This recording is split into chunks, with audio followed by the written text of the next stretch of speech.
Bonjour à tous, c'est Emmanuel Ackermann. Alors aujourd'hui, on va parler philosophie. Alors le but du jeu, ça va pas être de vous donner du matériel intellectuel pour pouvoir briller en soirée, hein, histoire de montrer que vous avez fait de longues études ou alors que vous avez lu beaucoup de livres. Bref, histoire de dire que vous êtes meilleur que votre interlocuteur.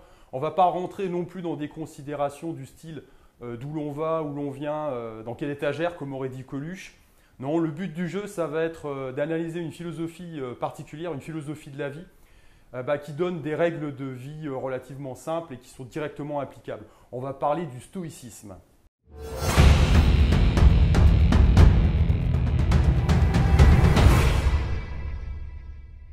Alors pour ceux d'entre vous qui ne savent pas ce qu'est le stoïcisme et qui même se demandent à quoi ça peut bien ressembler, alors imaginez par exemple le célèbre flegme anglais, hein, c'est ce côté totalement impassible, comme si les événements de la vie n'avaient pas de prise sur vous.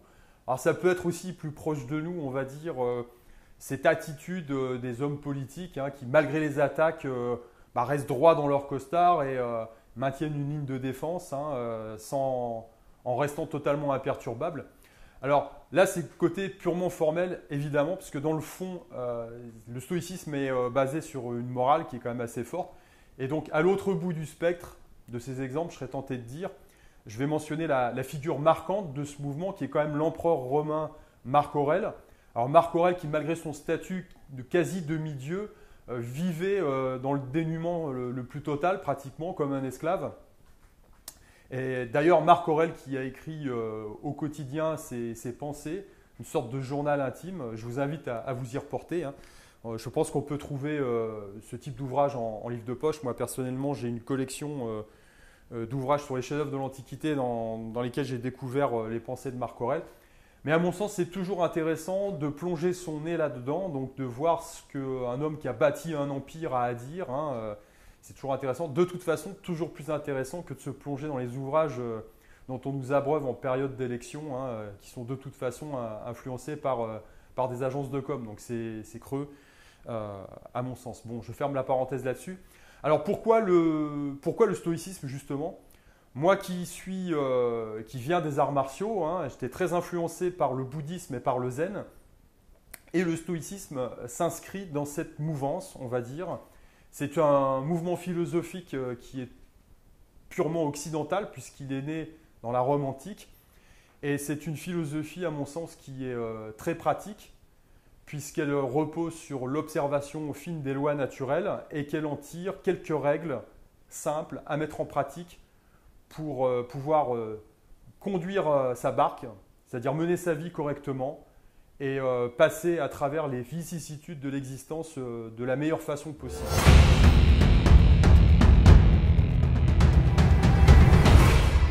Le stoïcisme repose sur plusieurs grands principes fondamentaux qui sont liés à l'observation de la vie. Alors, le premier de ces principes, ça va être que la vie en elle-même est complètement imprédictible.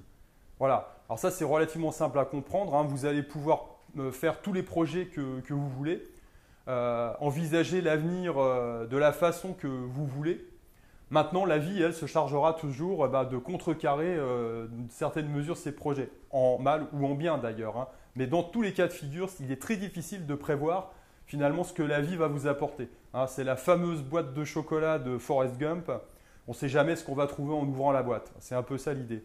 Le deuxième grand principe, c'est que la vie est brève. Et oui, de quelques jours, une poignée de jours pour certains, à de nombreuses années. Alors en fonction des périodes, ça peut être 30-40 ans. Ça, c'était avoir une longue vie hein, sur certaines périodes de l'histoire. Jusqu'à maintenant, on va dire 70-80 ans, hein, l'espérance de vie officielle. Donc la vie est brève. Voilà. Donc ce qui compte finalement, c'est ce que vous allez faire dans cette période dans ce temps qui vous est alloué. Le troisième grand principe, c'est que face aux vicissitudes de votre vie, eh bien, la nécessité se fait jour de de développer une force de caractère, d'être résilient, d'être réactif et d'être en contrôle de soi pour pouvoir affronter évidemment la vie, donc les difficultés ou les bonnes choses parfois hein, qui vous arrivent. Et là, on arrive au quatrième et dernier grand principe, c'est que effectivement, le malheur viendrait du fait que l'on n'est pas en contrôle de soi, justement. C'est-à-dire, on est toujours en réaction, on est dominé par ses émotions et on réagit de façon impulsive Donc en fait, on est en contrôle de rien du tout, on ne fait que subir les événements et surtout la perception qu'on en a. Voilà. Alors de ces principes essentiels, fondamentaux, découlent quelques règles entre guillemets simples. Quand je dis simples, c'est qu'elles sont faciles à retenir, mais effectivement plus difficiles à mettre en application. Je serais tenté de dire c'est comme l'entraînement sportif. On ne s'improvise pas avec une technique d'enfer du jour au lendemain, ça nécessite un entraînement. Bah là, c'est pareil, ça nécessite un entraînement, une préparation mentale adéquate pour être dans la ligne de cette philosophie. Nous allons voir ça tout de suite.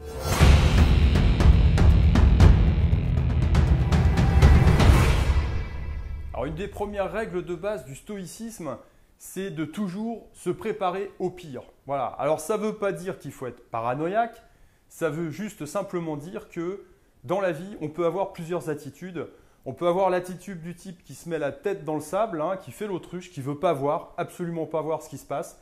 Il veut rester dans le pays des bisounours. Voilà. On peut avoir effectivement l'attitude du gars qui est complètement paranoïaque, c'est-à-dire qui voit le mal partout et qui finalement subit ce genre de perception des choses. Et l'attitude juste, notamment pour le stoïcisme, ça va être de mettre en place tout type de scénario pour se préparer au pire, justement. Alors, comme le disait ce président américain, dont le nom m'a échappé, c'est lorsque le ciel brille, lorsqu'il fait beau, qu'il faut s'occuper de la toiture. Voilà. Alors, c'est facile à comprendre, encore une fois, mais peu le font finalement. C'est-à-dire, lorsque on est en plein confort et que tout va bien, entre guillemets, on a envie de jouir de cet instant de grâce, de ce moment de grâce, mais on a toujours tendance à oublier que la vie étant plus ou moins cyclique, eh bien, il y a des hauts et des bas. Et comme dirait Coluche, il y a souvent beaucoup de bas. Voilà. Alors, quand on est dans une période ascendante, eh bien, effectivement, il faut savoir jouir de l'instant, il faut savoir, savourer pleinement ce moment de plénitude qui nous est offert. Mais il faut aussi se rappeler qu'on a connu des périodes sombres et qu'un cycle à nouveau plus sombre peut revenir. Donc, dans l'idée, il faut se préparer au pire. C'est-à-dire, vous prévoyez différents scénarios, des scénarios catastrophes qui, une fois posés sur la table, sont analysés de façon tout à fait froide, sans émotion particulière.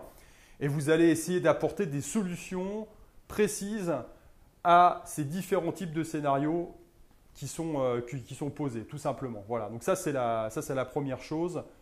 Prévoir le pire. Et surtout, faire attention à ne pas se laisser piéger par certaines choses. Et l'une des pires choses, finalement, c'est le confort. On peut avoir effectivement du confort matériel, du confort émotionnel aussi, du confort affectif, tout type de confort. Lorsque vous vous laissez piéger par cette sensation de confort, vous devenez l'esclave finalement de cette sensation et vous devenez esclave de ce confort qui est à la fois matériel, affectif, pécunier, ou que sais-je encore.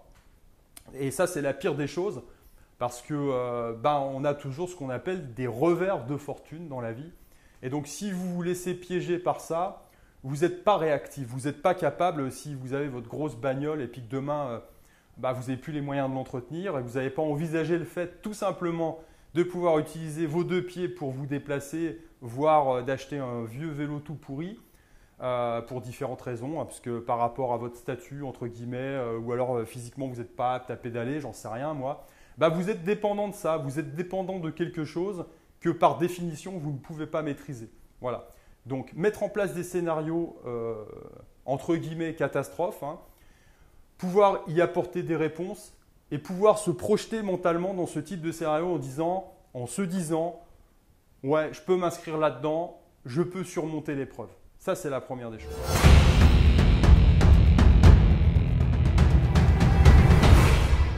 Le deuxième principe important, ça va être de pouvoir observer dans chaque événement qui nous arrive les deux faces d'une même médaille, pour ce qu'ils sont tout simplement. C'est-à-dire, il n'y a pas de bon, il n'y a pas de mauvais, il y a juste des faits, il y a juste des choses qui vous arrivent. Parce que finalement, ce qui va changer dans les deux cas de figure, ça va être votre perception de la chose, tout simplement. Et en fait, l'événement en lui-même, c'est-à-dire les faits bruts, vous n'avez pas de prise dessus.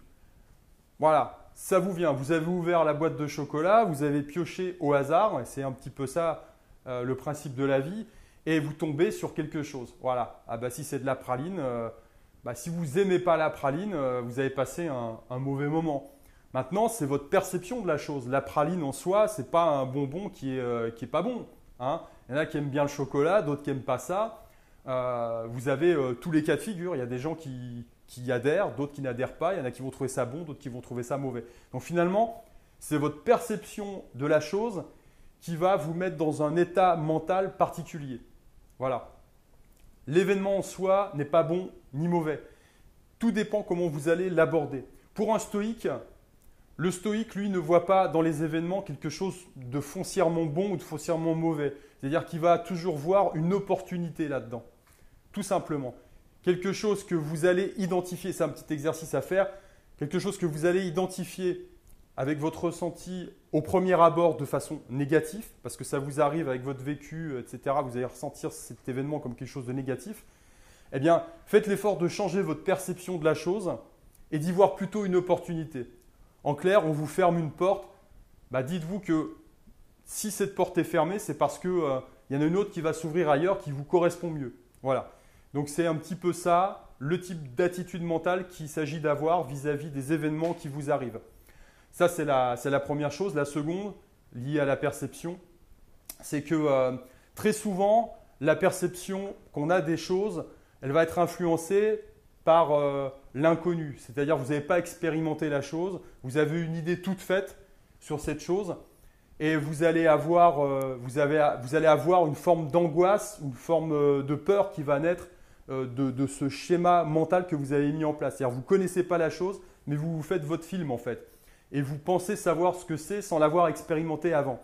Donc c'est un peu tout le principe de l'entraînement aux arts martiaux, par exemple. Hein. C'est que quelque part, à la base, on pousse la porte d'un dojo, on n'a pas conscience de sa propre force, de son propre potentiel, et on ne connaît pas l'autre, on ne connaît pas le potentiel de l'autre. Et l'entraînement nous permet de découvrir à la fois notre propre potentiel en regard du potentiel de l'autre, qui évidemment évolue toujours. Il y a des gros, des grands, des petits, des forts. Et vous allez développer une finesse, une perception de plus en plus fine en vous confrontant dans un cadre à des personnalités différentes. Et ce qui fait que vous allez accroître votre bagage technique, votre bagage émotionnel et votre ressenti, votre savoir-faire, votre tactique par rapport à ces confrontations successives, encadrées. Mais attention, ça c'est vraiment le socle de base. Hein. L'entraînement au dojo, lui, c'est qu'un entraînement. Qui est censé vous préparer de la meilleure façon qui soit à ce qui peut éventuellement arriver dans la vie. Mais les deux choses sont quand même distinctes. Hein. Mais le premier step, c'est quand même celui-là. C'est effectivement se préparer, s'entraîner, limiter cette zone d'inconnu. D'accord ? Ça, c'est le plus important. C'est exactement ce type de travail que font les sportifs de haut niveau. Ils éliminent méthodiquement toutes les zones d'inconnu au maximum pour pouvoir après se concentrer totalement sur la chose qu'ils peuvent maîtriser. Voilà, en laissant de côté cette part incompressible de zones qu'on ne maîtrise pas. Parce que, comme dit toujours, comme la vie est imprédictible, il y a certaines choses que vous n'êtes pas en mesure de maîtriser et de contrôler. Vous pouvez maîtriser votre ressenti et vous pouvez éliminer un maximum de zones d'ombre et de zones d'inconnu, en mettant en place des scénarios, en vous projetant, en expérimentant. Voilà, ça c'est une chose qui est importante. Il faut expérimenter dans la vraie vie. Si vous n'avez pas expérimenté le froid, vous ne savez pas ce que c'est, vous n'en avez qu'une connaissance intellectuelle. Expérimenter le manque, ça passe par le physique, ça passe par les sens, ça passe par les sensations et ça passe par le vécu. Donc, on pourra lire 15 000 ouvrages, se documenter sur l'expérience d'autrui. Rien ne remplacera l'expérience directe de l'événement. Voilà.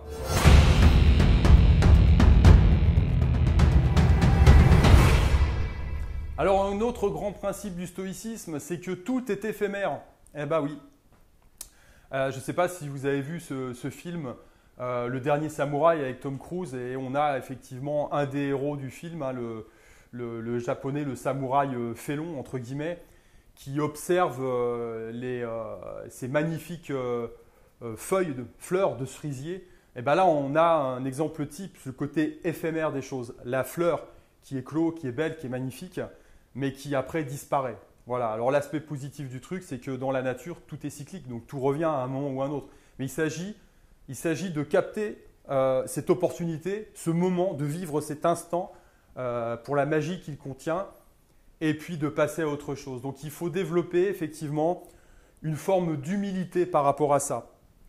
Vous n'êtes pas en contrôle de tout, c'est impossible, mais par contre vous êtes en contrôle de vous-même. Ça, vous pouvez le maîtriser d'une certaine façon. Maîtriser votre perception des événements, développer une forme d'humilité, c'est-à-dire que on a tous un ego, hein. Chez certains il est plus surdimensionné et chez d'autres il est plutôt au fond des baskets. Donc en fait il faut savoir réguler, il faut ramener la chose à l'équilibre. Donc vous avez besoin de votre ego pour pouvoir vous lancer dans des projets, pouvoir créer, pouvoir construire. Mais en même temps il faut brider relativement cet ego parce que face à la vie, face à la beauté du monde, à sa démesure, je serais tenté de dire, il faut développer une forme d'humilité qui est salutaire parce que c'est elle qui vous permettra d'agir, d'être en contrôle de ce que vous pouvez maîtriser et de laisser partir, de laisser et de lâcher les choses sur lesquelles vous n'avez pas de prise.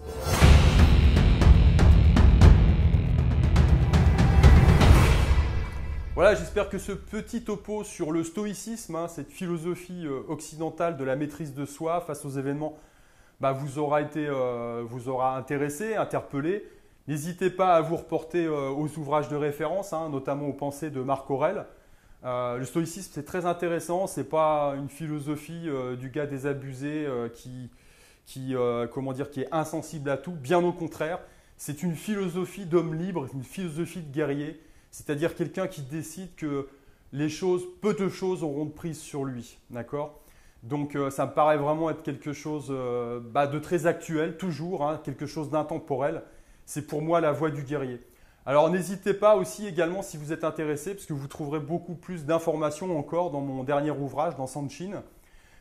Si vous le souhaitez, vous me laissez toujours votre adresse mail et je vous envoie un extrait de mon nouvel ouvrage. Voilà, je vous dis à très bientôt pour d'autres vidéos. La prochaine sera peut-être encore une astuce, j'ai vu que ça plaisait ça. A plus, bon entraînement.